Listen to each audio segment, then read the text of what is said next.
Cette femme voulait donner naissance à un enfant calme et tranquille, mais elle passait chaque jour à boire lors de dîners d'affaires, écouter de la musique rock et faire des courses de voiture. La veille de l'accouchement, elle était encore en train de négocier des contrats avec des clients. Juste après avoir signé le contrat, ses os ont rompu. Elle a calmement dit qu'elle prendrait le temps d'accoucher, et s'est rendue à l'hôpital en voiture. Quand son mari a accouru à l'hôpital, elle le réconfortait en lui disant de ne pas paniquer. La seconde suivante, c'était à elle de paniquer. L'infirmière devait nettoyer ses intestins, pour éviter que des selles pendant l'accouchement ne contaminent le bébé. L'infirmière lui a dit d'attendre 10 minutes. Elle n'a pas tenu une minute avant de courir aux toilettes. 와씨 뭐야?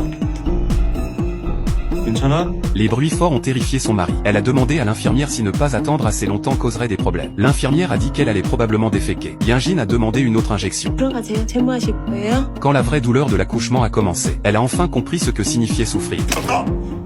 네 호흡근은 당장 무통 가져와. 무통!